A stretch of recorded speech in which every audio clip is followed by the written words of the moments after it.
data, scientific experiments are very well acquainted with CERN. CERN itself is the world's biggest machine. Straddling the French-Swiss border, the $9 billion CERN Collider complex is buried at a depth of up to 575 feet. The tunnel complex runs along a 17-mile circuit. Scientists involved in the project say the laboratory was built underground because the Earth's crust provides protection against quote-unquote radiation. They also say it was buried out of respect for the natural landscape. Who cares if that landscape gets radiated as long as it looks pretty, folks?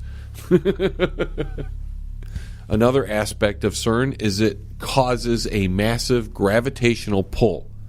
The CERN Collider is composed of some 9,600 supermagnets, which are 100 times more powerful than the gravity pull of the Earth. Now just imagine that, folks. This machine, it fires protons around a circular track that is at mind-boggling speeds, ladies and gentlemen. A beam might rotate for up to 10 hours, traveling a distance of more than 10 billion kilometers. That's enough to make it to the far reaches of our solar system and back again. Now, it travels just below the speed of light. The protons in the LHC will make 11,245 circuits every second. Now, no less amazing are the magnet coils, which are made up of 36 twisted 15-millimeter strands, each strand comprised in turn of 6,000 to 9,000 single filaments. Each filament possesses a diameter as small as 17 micrometers. The 27-kilometer length of the LHC demands some 7,600 kilometer or 4,100 miles of cable, which amounts to about 27,000 kilometers of strand. It's more than enough to circle the Earth 6 times around the equator. According to the CERN website, if the filaments were unraveled, they would stretch to the sun and back 5 times with enough left over for a few trips to the moon. Mind-blowing, isn't it, ladies and gentlemen? But that's not all the interesting stuff that is wrapped around CERN. CERN generates extreme temperatures. There may be another reason for the CERN Super Collider being buried hundreds of feet underground. The unbelievably hot temperatures it can reach, more than 100,000 times the temperature at the center of the sun. Can you believe that, ladies and gentlemen? So they made a machine that's hotter than the sun, goes the speed of light, phew, firing particles off. I'm just telling you about this. These are facts. People you might hold recognition for have expressed concern about this particle collider. Stephen Hawking, to name one. He says that the God particle found in CERN could destroy the universe. He's speculating, of course, but a lot of people think he's a smart guy. Now, if that's not enough to get you really interested in finding more out about CERN, let me throw this at you. It's speculated that it can open the door to other dimensions. That's where the whole Mandela thing comes in. 1 year after CERN's grand opening, Sergio Bertolucci, the former director of research and scientific computing of the facility, grabbed headlines when he told a British tabloid the Super Collider could open otherworldly doors to other dimensions for, not a whole long time, a very tiny lapse of time. Mere fractions of a second. However, that may be just enough time, he says, to peer into this open door, either by getting something out of it, because scientists like to experiment no matter what it is, or sending something into it. For scientific study, we can do whatever we want. Now, that's not all. CERN's curious choice of geographical location, ladies and gentlemen. Now, on the top of all the speculation as to what CERN scientists are really attempting to do with their Large Hadron Collider, many observers could not help but notice that the town in France where CERN is partially located is called Saint-Genès-Polier. The name Polier comes from the Latin Apolliaceum, and is believed that in Roman times a temple existed in honor of Apollo. And the people who lived there believed that it is a gateway to the underworld. It is interesting to note that CERN is built on that same spot. But hey, let's go beyond that, okay?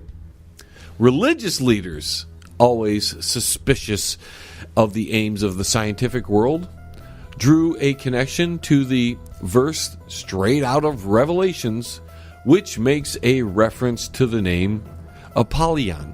The verse states, "To him was given the key of the bottomless pit, and he opened the bottomless pit, and they had a kind over them, which is an angel from the bottomless pit, whose name in the Hebrew tongue is Abandon, but in the Greek tongue, his name Apollyon."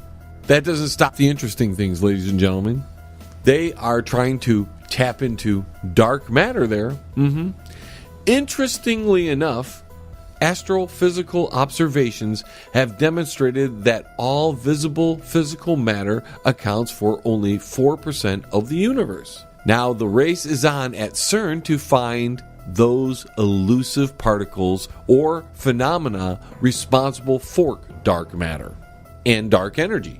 Essentially, what the CERN experiment hopes to achieve is to separate, by the way of the atom smasher, the invisible dark matter.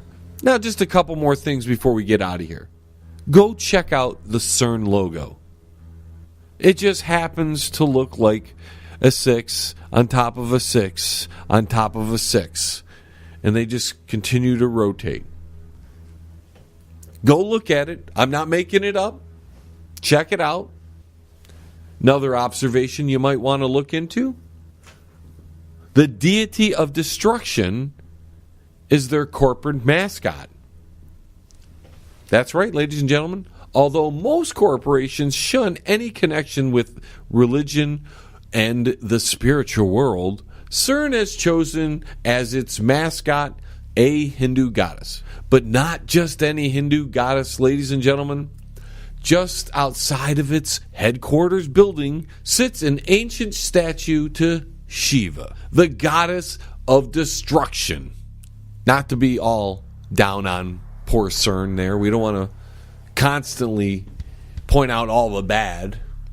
CERN has been the trailblazer on a number of other highly credible projects, which may tempt people to give them some benefit of the doubt regarding CERN itself, which in itself ranks as one of the most comprehensive and extensive scientific experiments in history. In 1989, under the guidance of Tim Berners-Lee, CERN began the World Wide Web project, which led to the first web page in history. On April 30th, 1993, CERN announced that the World Wide Web would be free to everyone.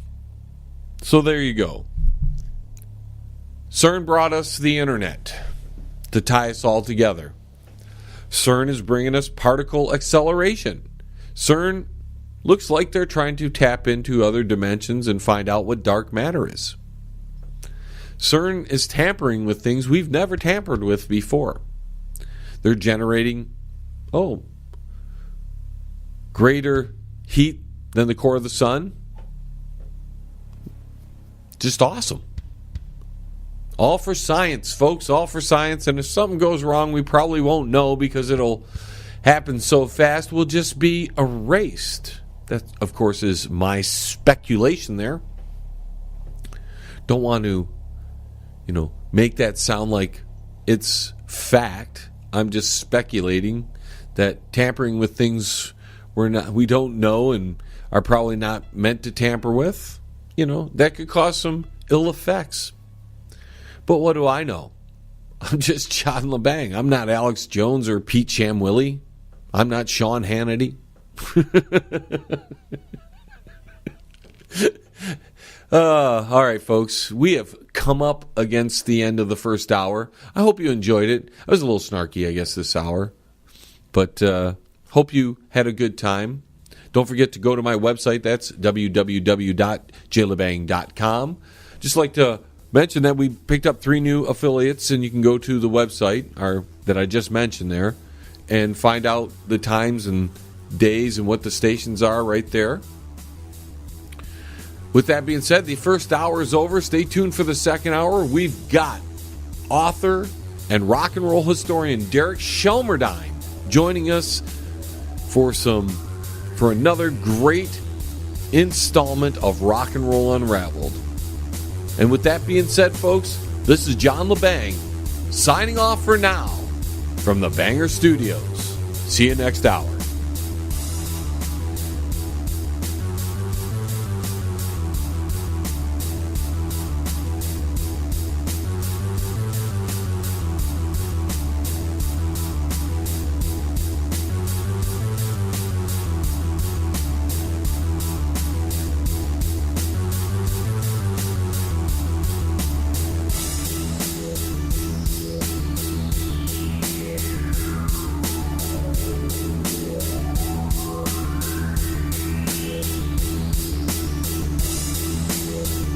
T-minus 10, 9, 8, 7, 6, 5, 4, 3, 2, 1.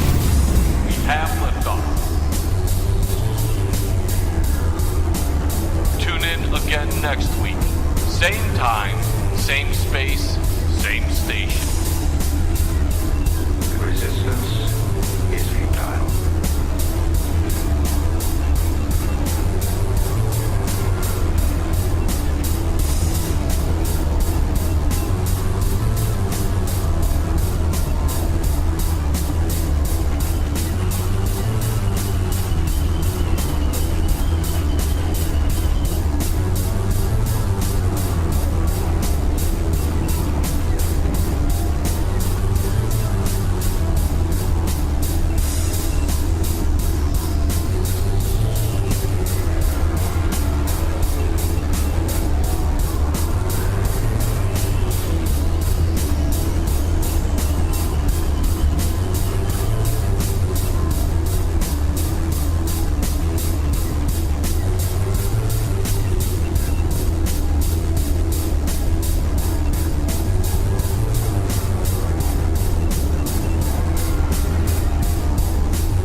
Ladies, it doesn't matter if it's morning, noon, or night. Whether you've worked all day or you just woke up. If you got the thirst, just wet your lips on a BJ. BJ Beer, brewed right here in the great state of Michigan. Who wants a BJ? Hello. Are you a single lady who really wants to remain independent, but still wants the security of having a man do all the hard and nasty things you need? Then call Hubby for Hire. We're in the business of servicing you, and there's nothing we won't do. If it's just something simple as taking care of your kitty cat, or something a bit more difficult like cleaning the cobwebs that have been building up for years, it doesn't matter. Our trained professionals have the right tools for the job. Just look us up on Facebook. That's Hubby for Hire. We can fix anything. Guaranteed.